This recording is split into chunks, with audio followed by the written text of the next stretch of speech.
thanks to you all for coming. It looks set to be a spectacular 24 hours or so. Now, our founder, Sir Winston Churchill, is supposed to have said, "Jaw, jaw is better than war, war."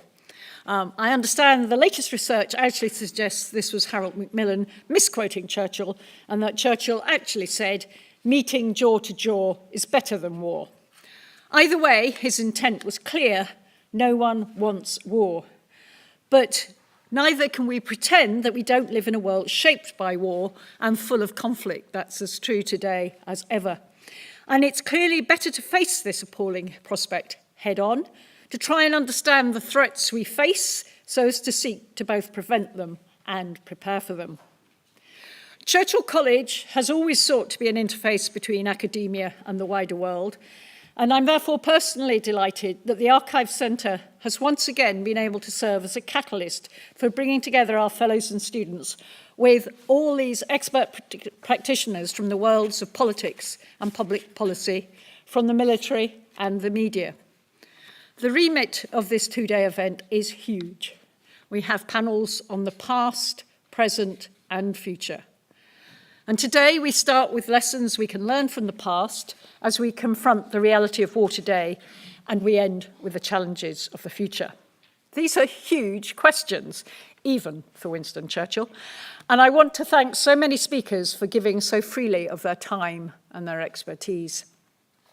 We have tri-service representation, an admiral, an air marshal, and several generals. And I'm personally gratified to see so many senior female contributors, especially Professor Caroline Kennedy-Pipe, who will be chairing one of our sessions later this afternoon. It's also very gratifying to see politics students here from the local Long Road Sixth Form College, and I believe some more are coming from Aberystwyth University as I speak. They haven't quite made it yet. Today would not have happened were it not for the vision of one man, our alumnus, Michael Lewis. I saw him, yes. He's sitting quite close to the front. The concept for this symposium came out of Michael's desire to get to grips with the meaning of war today. In an age when we're bombarded by images of war, but never formally declare war, when we're told that the very nature of warfare has changed and that we can have a war on terror, that is to say, a war on an abstract noun, or a cyber war, he wanted to try and understand what was really happening and why, and so he made it happen. Michael, thank you for your support, both today and over so many years. It's good to see you back here today.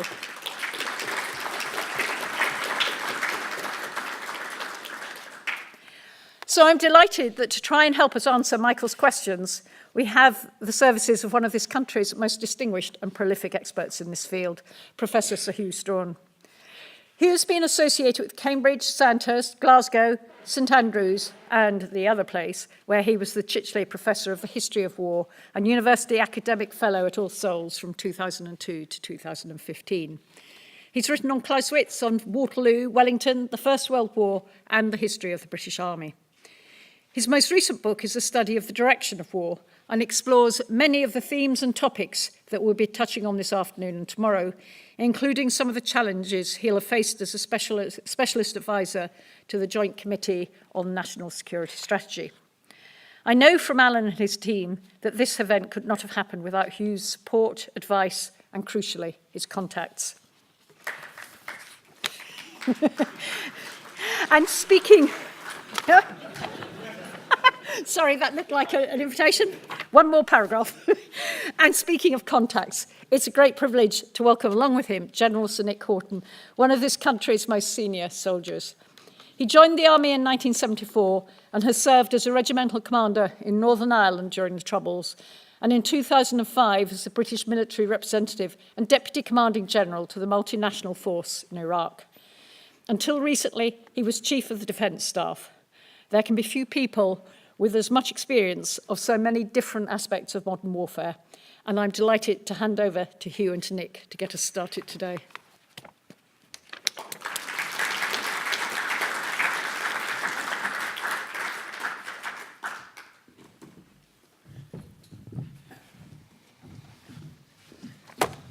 Thank you very much to the Master. I owe an apology straight away to Nick Houghton. I told I'd send him 10 propositions, which I planned to make, which he'd be able to see before he spoke. As I didn't write them till this morning, and there are only 8 of them, he is slightly entering the darkness, whereas he was kind enough to tell me what he was going to say. I want you to hear him because he has just retired as Chief of the Defence Staff. He's far better qualified to speak on so many things than I am. I am, after all, an academic, and he is a practitioner. But what I would like to do is indeed to make 8 propositions. I'm going to say paradoxes, actually, and the last will come to a proposition. Because I think it's important, as we begin this discussion, and we think about present and future, that we have some understanding of what we think war is or isn't. And that's the task that each of us has set ourselves just now. The first proposition is this, that the purpose of war is a better peace. But the paradox is that for one side, peace can lead to a sense of dissatisfaction and so lead to more war. And furthermore, today we tend to use, rather than a clear distinction between war and peace, that word security, which effectively aligns the two in any case. The second proposition is that war is a clash of wills. You'll recognize a bit of Clausewitz in that. It's the opening thought of On War. The essence of war lies in reciprocity. It exists in the space between the two opposing sides. You can't have a war with yourself, except when you wake up at 3 o'clock in the morning and think, what the hell are you doing with your life? But the norm since 1914 for most of today's West, whatever that might mean, has actually not been a bilateral reciprocal relationship between two enemies, but has been conducted as coalition warfare. And here, in the space between allies, there can be scope for divergent objectives, for reciprocity, and indeed that relationship, the relationship between allies, can do as much to shape outcomes as the relationship with the enemy. Third proposition, stroke paradox. War, we're told, and you'll recognize this one, is a continuation of policy by other means. But for democratic states, policy tends to assume peace as the norm. And to that extent, war is profoundly discontinuous. It breaks with what we see as the normal pattern of events. And indeed, war itself, we fight war precisely to change policy, because policy has not necessarily done what we wanted to do without the use of war. Only very rarely does war actually produce the outcome which we hope to achieve at the very beginning, even if we end up on the victorious side. Think why Britain went to war in 1939 to save Poland, and to think how abjectly it failed in that objective. Fourth point. War is an act of force. Again, a Clausewitzian point. Violence is at its heart. And its inherent tendency, so Clausewitz would tell us, is to escalate to extremes. The very fact of using violence does not in itself admit of moderation. And yet states, especially states possessed of nuclear weapons since 1945, have tended very often to moderate their violence, not to escalate it. Confronted with a long war in Vietnam, the US did indeed escalate by bombing North Vietnam and increased the intensity of that bombing. But it did not use nuclear weapons. And that pattern has been confirmed in the wars since 9/11. In what has been described, at least by one president, as a global war on terror, and defined by others, and indeed our own late Prime Minister on regular occasions, David Cameron, as an existential conflict, what has been striking, both in Washington and in the capitals of Europe, has been the tendency to try to de-escalate war and to contain it rather than to run with the grain of war zone violence. Fifth point, which arises directly from how we use violence. We in today's West work with the presumption, and indeed economists will regularly remind us that we should work with this presumption, that war is costly and destructive, that its economic effects are entirely negative. And that, of course, resonates for us in the years of the centenary of the First World War, a war which we characterize almost normatively as futile and wasteful, and which we therefore extend into readily to other forms of war. And yet, of course, if we take a long view of history, states have seen the use of war as a way to secure empire and to acquire wealth.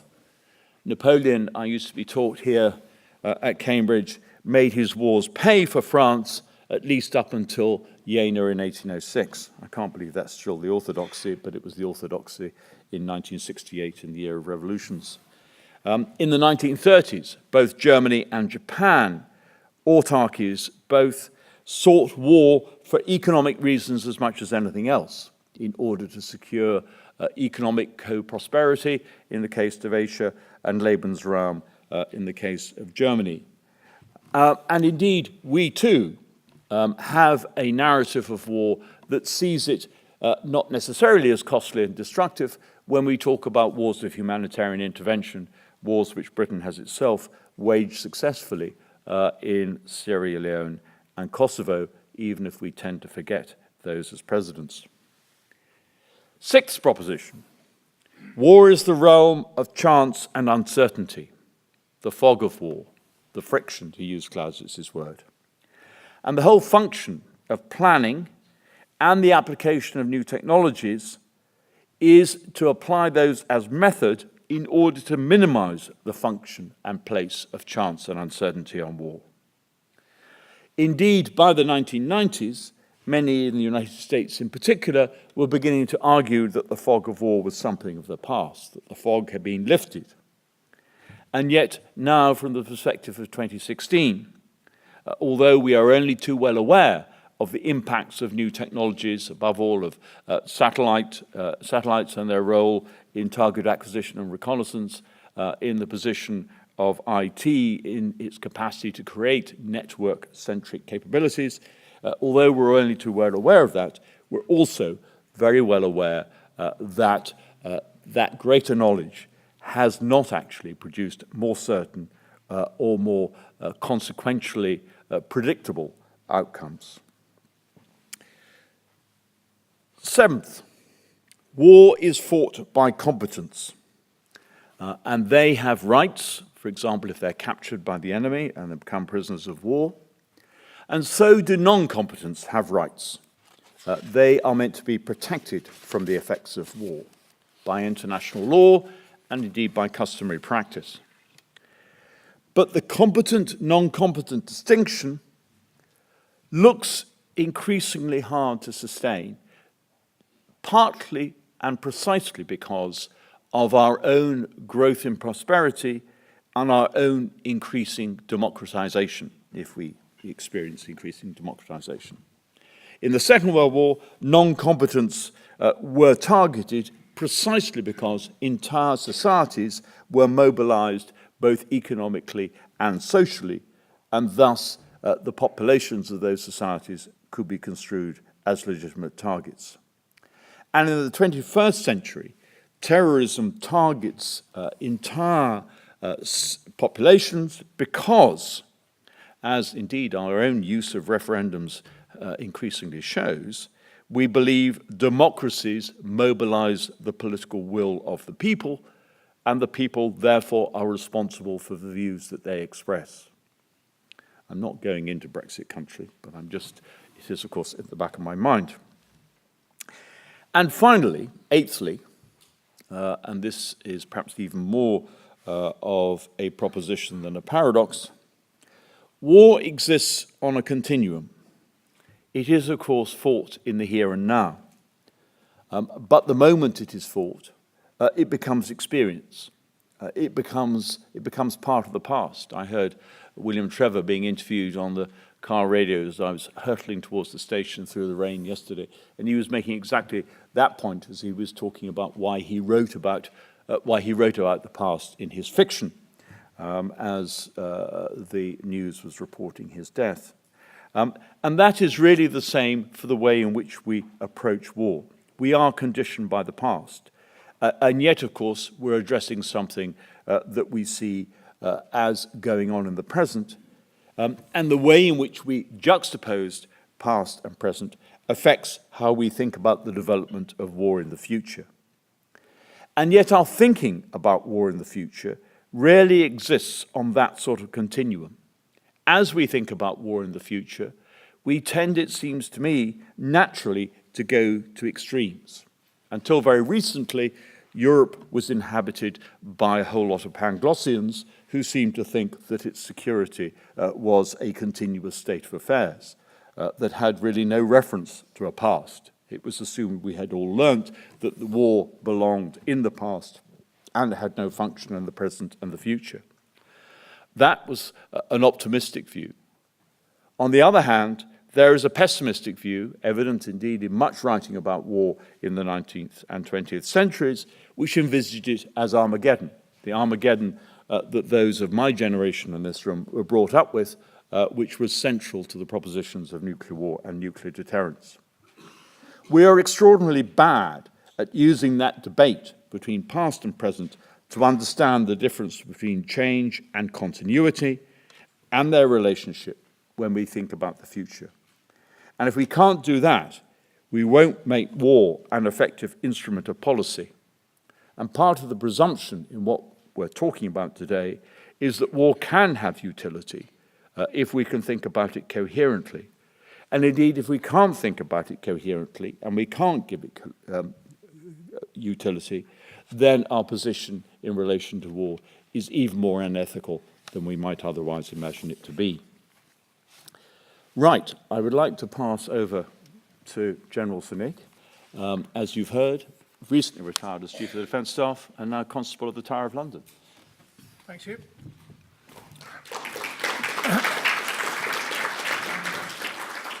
Well, good afternoon, everyone, and I think good afternoon now to Aberystwyth, is that right? Yes. That's all right. Welcome to have someone to balance from the Welsh marches, the intellectual input. Could I say good afternoon to everyone, say how I'm delighted to be here.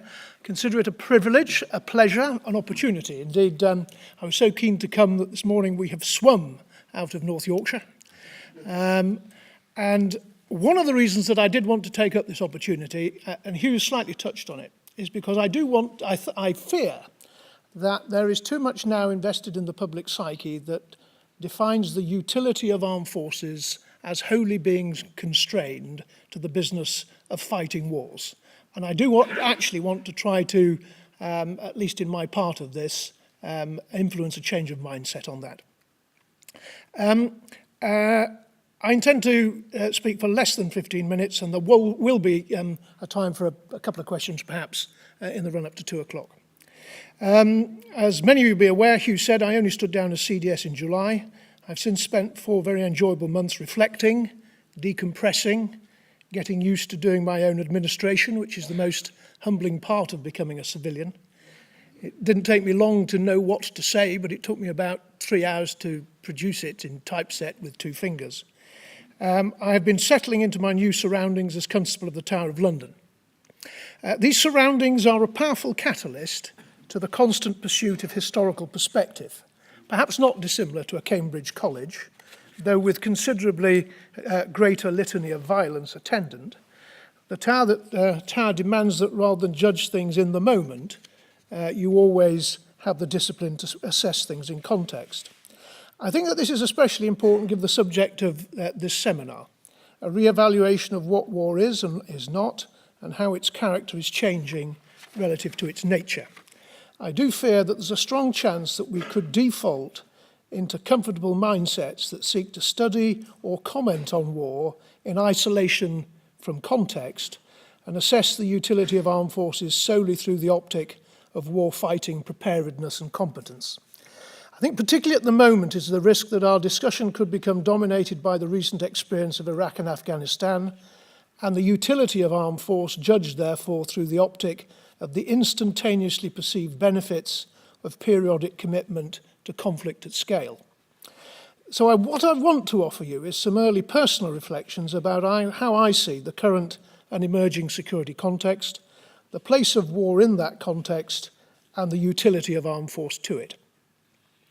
Now then, perhaps in common with many fellow baby boomers, I've spent much of my adult life rather simplistically hoping, believing even, that the natural evolution of mankind was towards a greater mutual tolerance, greater civilization, a greater equality of opportunity and social condition, and that ultimately a more inclusive polity, one that would be ever more representative of commonly shared ideals and morality, would come about. I did have a parallel sense that this natural evolution could be accompanied by relative stability amongst nations, a sense that cataclysmic war, as witnessed in the last century, pardon me here, fingers, cataclysmic war, as witnessed in the last century, was a sort of a watershed of human awakening, and that our evolution towards collective civilization would occur within an agreed international rules-based system which all nations subscribe to. I would suspect, indeed hope, that many in this room might have shared similar views. I fear, however, that the last 10 years or so have rather dented my view of this somewhat idealized human journey. Indeed, most of the evidence seems to support a rather different theory. A number of countries, Russia, China, Iran, North Korea, variously tend to the view that the current international order denies them their sense of historic entitlement. They're not content with the status quo, nor the navigation of those countries who maintain and direct it. Separately, demographics and economics are, in combination, becoming increasingly irresistible sources of global insecurity. Either through a shift in the balance of global economic power, for example, from old Europe to Southeast Asia, or through the mismatch of demographic reality and locally available economic opportunity, as in Africa. I think certainly when you connect through social media the desperation of youth in sub-Saharan Africa to the apparent boundless opportunity of Europe, you must conclude that the scale of migration we have seen thus far is but in the foothills of what could yet occur. And then there is the widespread growth in violent religious extremism, a phenomenon that threatens international security and the integrity of several nation states, most obviously Syria, Iraq, Libya. Now, notwithstanding our current exposure to what you might call a tyranny of information and the warping effect on our perceptions of a news media addicted to sensationalism, the world does nevertheless suddenly seem a much more uncertain, unstable, and dangerous place. And at least to a degree, the societal reaction to this situation is being defined in some countries by the emergence of a more self-centred nationalism. The similarities with Reformation England, the pursuit and violent abuse of power, the inequality of social and economic opportunity, and the violent and polarising impact of religious interpretation is remarkable. Sat in my study overlooking Tower Green, I'm led to the historical judgment that inevitable change, often accompanied by extreme violence, looks a better descriptor of mankind's future than the one I had previously held. Moreover, my philosophical judgment is that human nature remains essentially Hobbesian, driven by selfish concerns, primarily those that relate to individual survival, if necessary by the employment of brutal means. And even if my judgments are overstated, then at least allow me the conclusion that competition is a far more natural human condition than peaceful coexistence, and that stability and a rules-based global order are not naturally occurring. Far from it, stability, peaceful coexistence, and a rule-based system have to be imposed, primarily through alliances of interested parties, prepared to use force to protect that conditionality if necessary. And we might reflect on whether or not we are at a time when the necessary collective determination to sustain that conditionality is not seriously weakening. So to me, this is the context in which to judge the utility of armed force, its capability requirements, and any re-evaluation of war. For emphasis, I would summarize this context as a change in the character of interstate relations, far greater uncertainty, instability, and threat diversity. Potentially less risk of classic symmetrical force-on-force conflict, but more risk of miscalculation through the erosion of diplomatic confidence and proactive statecraft. The warping effect of the tyranny of information and the sensationalization of news media, the historic inevitability of change, the abuse of power, the divisive tendency of religion, the enduring reality of the maldistribution of wealth and opportunity, and the denial of what many countries to believe to be their historic entitlement. Within this context, I see a declining appreciation of the utility of armed forces, either by mindsets stuck in attritional models of warfare or by an oversimplistic association of warfare as an episodic commitment to foreign endeavours, which many have found questionable and that have sapped the public will for involvement. The context I have tried to describe does not allow simple delineations of war and peace, friend and foe, home and away. It certainly does not lend itself to decisive military intervention. Far more relevant to the context of the age is a need to return to statecraft in support of strategy, and fundamental to any strategy is the need to accommodate persistently the change which to me is inevitable, whilst maintaining the stability from which our relative advantage as a trading nation derives. Stability, not war, is the objective in a world defined by inevitable change and the persistent pursuit of national advantage, with armed forces in constant use to deter, contain and stabilise, whilst being able to ameliorate some of the inevitably violent consequences of change and instability. Personally, I cannot see any time soon when the possession of first-class armed forces are not one of the principal requirements and indisputable hallmarks of a serious country, with interests, values and a quality of life worth protecting and projecting. In Tudor England, we abandoned the continent of Europe and our continental ambitions. We built a navy and traded with the world, and we prospered as a result. In the National Security and Defence Review of 2015, and against the persistent headwind of military conservatism and national austerity, we took at least a few steps in the right direction. We did attempt to retain the framework of hard power capability, primarily to be used in alliance and for the purpose of deterrence. We invested as a priority in those areas, cyber, ISR, special forces, which directly enhanced our ability to mitigate the most proximate threats of the moment. And we attempted to widen the utility of our armed forces in actively involving them in a persistent strategy aimed at sustaining national advantage in a dangerous, uncertain and competitive world. I don't remotely say it was perfect, but at least we had a proper go at looking forwards, not backwards. It's an approach that I recommend we take over the next couple of days. By all means, make the past our conscience, but focus on the future. Thank you for the time. I hope you have a hugely rewarding couple of days.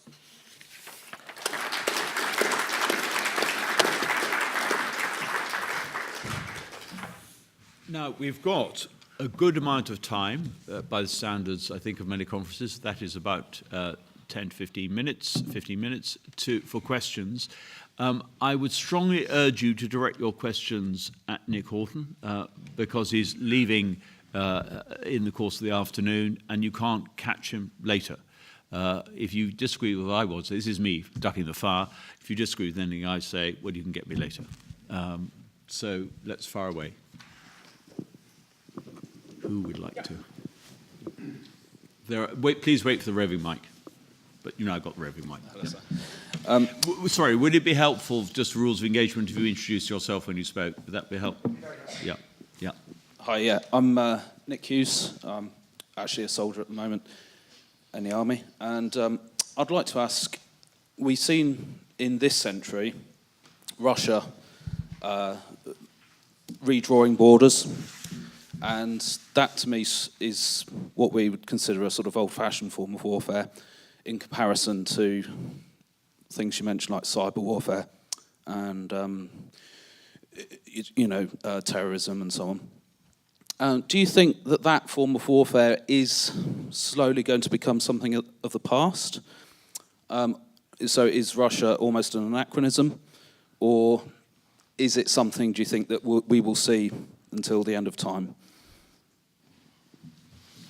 I think that you've got to very much see the activity of Russia and Putin in the context not just of the moment, but as what has happened in the very recent past. I know we've got diplomats in the audience, and they may disagree with some of this because it's the Western view that post the Second World War and then post the Cold War, we gave Russia every opportunity to be rehabilitated in the Commonwealth of Nations, if you like. But viewed from a Russian perspective, that's not what we did. We effectively attempted to roll the European Union up to its borders. We attempted to make most of the members of the former Warsaw Pact members of NATO. We most recently put ballistic missile defense into Romania to destabilize the nuclear barons' care of the START treaties. We have, in the words of what I just said, significantly denied what Russia believes is its historical entitlement of a nation, if not a superpower, but at least one of the most dominant powers of Europe. This has singularly hurt the Russian nation, and certainly in the embodiment of Putin, has caused Putin to invest in a strategy that somehow unpicks this.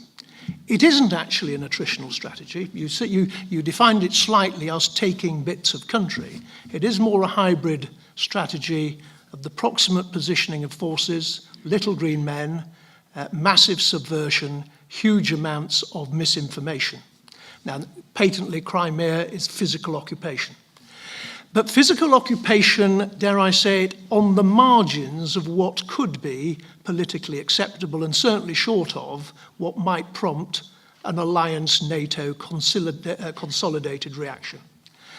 And therefore, I think that we are going to continue to see opportunistically Putin attempt to continue to exploit that seam, which does not push NATO to an Article 5 type response, but plays to Putin's domestic audience in respect of regaining something of Russia's pride externally as a nation, if only to contemplate from the relative basket case that they are internally, both demographically and economically.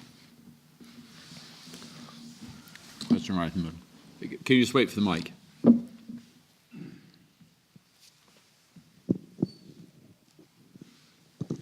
My name's Richard Scott. I'm just a guest, I guess, of the Churchill Archives Centre, having bequeathed some of my father's papers here, Rear Admiral Sir David Scott.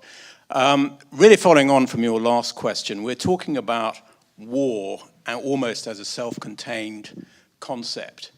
Where is the dividing line, if at all, between war and the accumulation of armed forces, which you might be doing for other means? If you look at Putin, you know, he seems to be a one-track pony. He's got from where he was to where he is now purely by building up his armed forces and building up a threat which there's a lot of debate as to whether the West and NATO can contain or not. And that begs the question as to whether Putin really intends to use those forces to fight a war to get what he wants, or whether he is successfully building up his forces simply to intimidate and use his forces to in effect, gain political objectives without having to use his forces. So, you know, there is the accumulation of armed forces without necessarily having the intention or necessarily foreseeing the necessity of using them. We don't want to turn it into a sort of a seminar on Russia and Putin's intent, but I do think that there's an awful lot of public failure to truly understand and assess what the military build-up of Russia has been. Take it from the start point here is that Russia and Putin believe that they are on the strategic defensive because NATO and the West are attacking them by occupying the territory and including it within the European Union and the NATO alliance of what they see to be their natural area of dominance. They recognize that they lost the Cold War because of an inability to match the West's ability to generate conventional and nuclear forces. Therefore, they've made a very selective investment in nuclear defense, in tactical nuclear weapons, in cyber, in their navy, and particularly their underwater naval capability. And they've done it with the view of hoping, aspiring to undermine the alliance nature of both NATO and the European Union.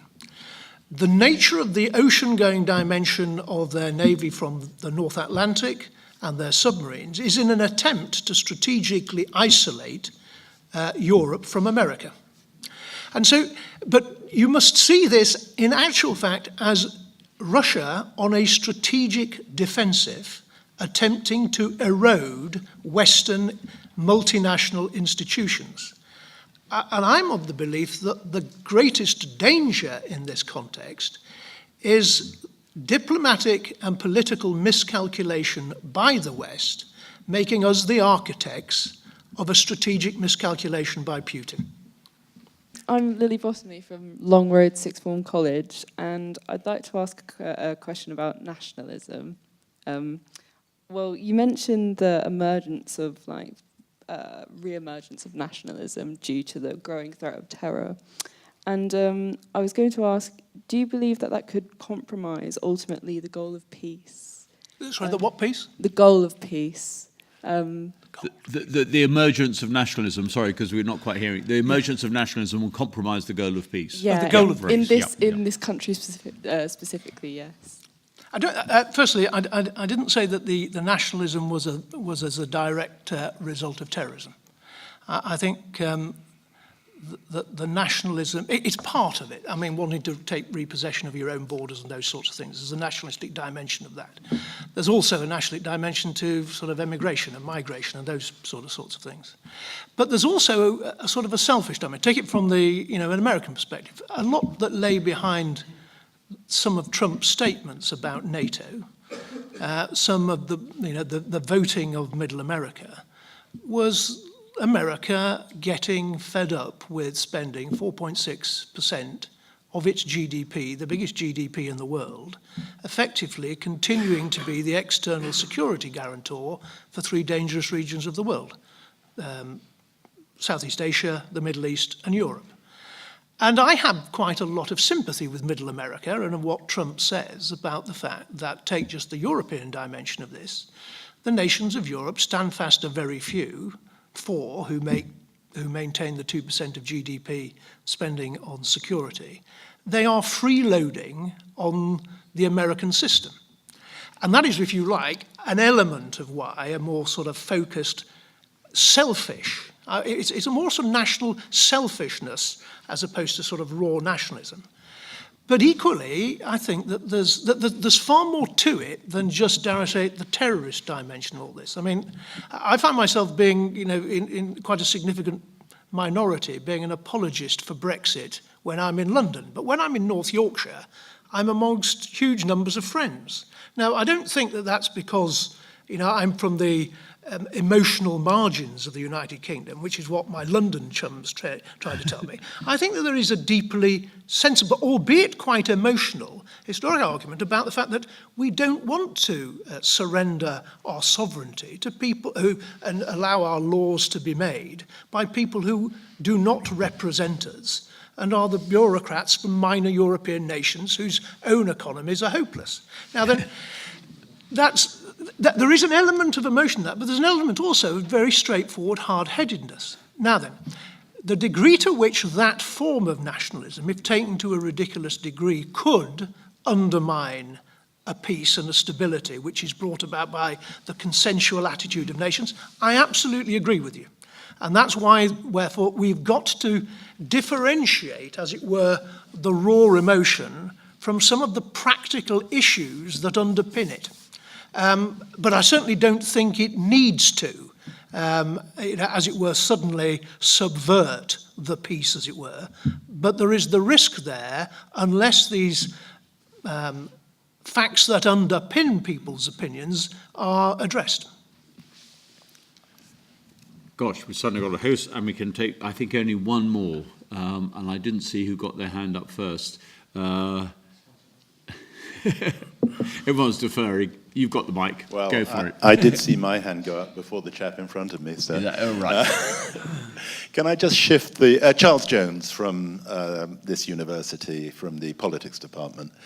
Can I shift from nation to state for a moment? Because there's a a very well-known sense in which in Europe, perhaps the United States as well, states grew up partly through the process of fighting wars. It extended the tax base, it extended industrialization, and so on.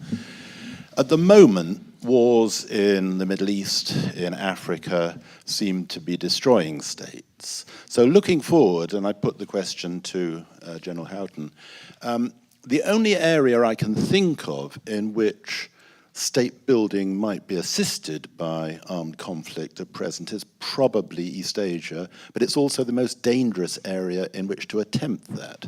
I'm thinking of states like Indonesia, Malaysia, and so on. So I wonder if you have any thoughts about whether there is any prospect anywhere of state building in the future coming out of the use of armed conflict. Yeah, I think that I think it's a hugely good question. I mean, I think that to determine that, as it were, the nation state has now run its course, I think it's hugely premature. I don't think you're suggesting necessarily that. But also there are an awful lot of varying movements or varying institutions which support transnational rather than national entities.